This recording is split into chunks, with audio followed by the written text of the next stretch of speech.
Hello guys, ngayon meron tayong gagawin na Canon siya na kino-complain ng customer natin, ayaw pumasok ng papel. So ayaw niyang kainin, so check natin siya.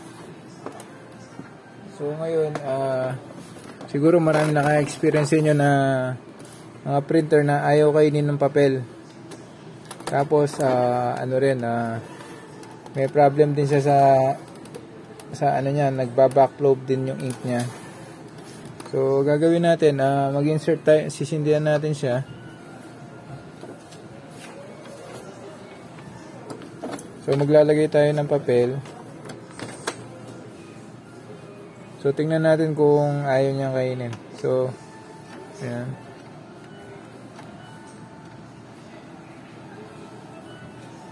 So ayan, nag-start na siya. So ito pala guys, model niya MG, Canon MG Pixmat 2570S. So ito, murang klaseng printer lang din to na pwede nyo mabili na sa worth mga siguro mga 3 plus, mga ganon. So ayan Tapos ito, pina-convert din nila ng continuous ink. So meron na siyang tangke dito. So gamit nito mga cartridges. Ito, initial setup pa lang siya. So ayan. Ayun So ayaw niya kainin talaga yung papel. Tama. So ngayon, gagawin natin, proceed tayo sa paggawa nito. Papatayin ko muna siya.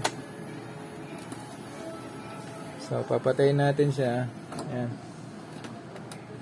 So ngayon, gagawin natin, i-disassemble natin siya.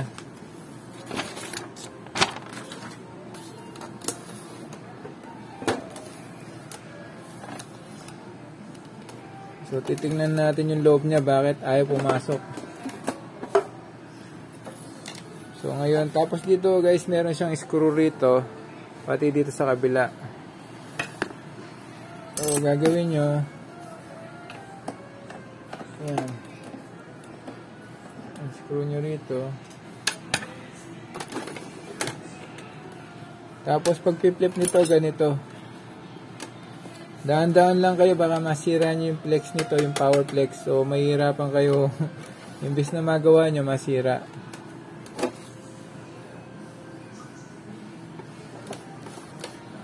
So ito, flip natin ito. Ayan. Ayun. So dito, ito yung pinaka scanner cable niya, saka itong pinaka power cable niya. So pag naputol to, wala na. Bibili kayo ng bagong scanner.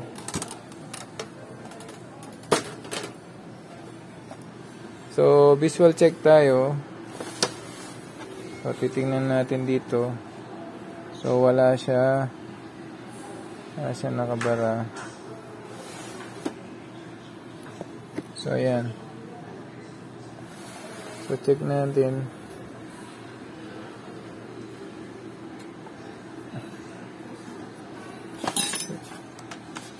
Ayun guys, meron siyang ito.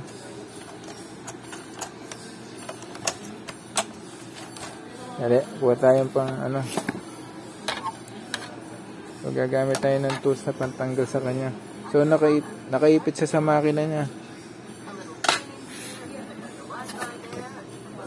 So sandali, kukuha tayo ng magandang angle.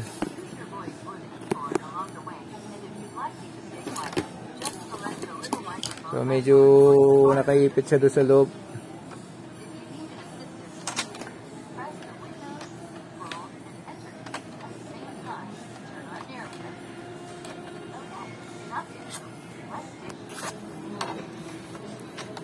Ayan guys, USB siya guys. USB yung nasa loob niya. So sandali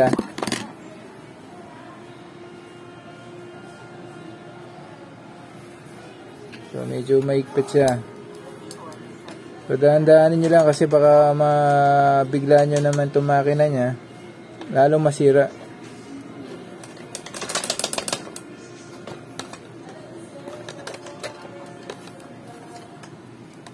nakaipit siya.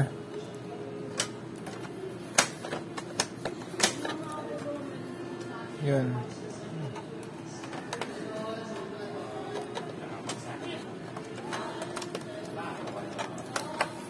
Ayan.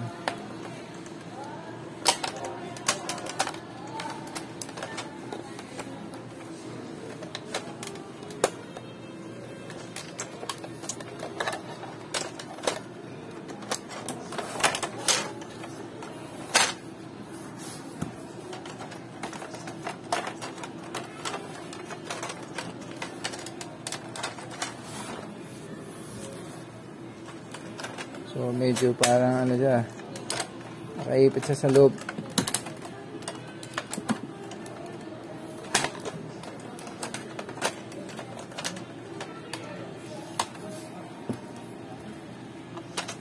Yun.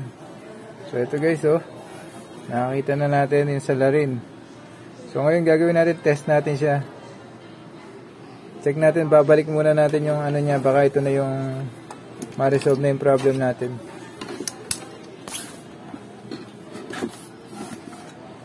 Saka na lang natin asikasuhin muna yung printout niya. So ito muna. So ayan guys, babalik na natin yung pinaka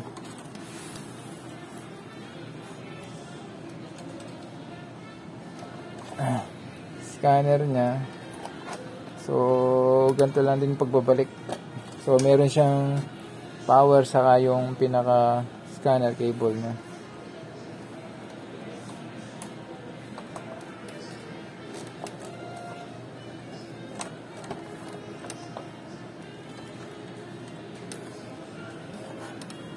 Yun, tapos dahan-dahanin niyo siya.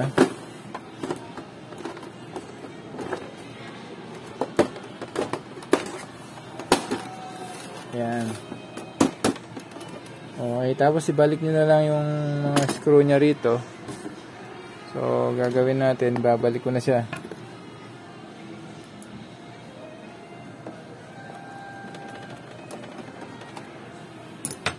Tapos ito,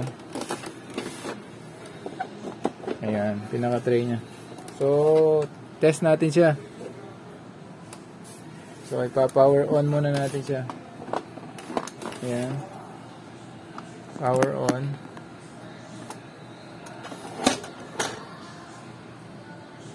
So, pag nag-stable yung ano niya.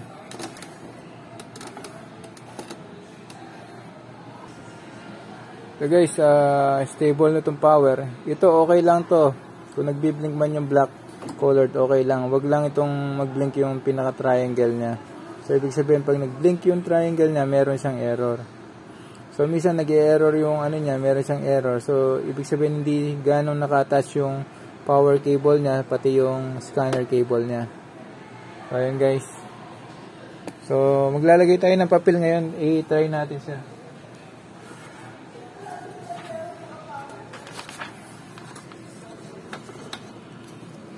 So, tingnan natin, test print tayo. So, yung test print pala nito, guys, long press nyo to, tapos one blink dito sa triangle, yun. Tapos, tanggalin nyo. So, magte-test print siya nyan. So, hintayin lang natin ng mga less than 1 minute. So, ayan, guys, okay na. So, kinakain niya na. Kinakain niya na, yun. Lumabas na. So, lumabas na yung papel niya. So, ibig sabihin, ito yung naging problem niya. So, ngayon, yung next upload na lang natin, guys, kung paano natin lilinisin to para hindi ganong mahaba yung i-upload natin. At this case, nakita nyo, minsan kung ayaw kumain ng mga printer ng papel, so may barado sila. So, pero minsan, kung talaga major, ibig sabihin yung pinaka-mechanical niya. Okay, see you guys, bye.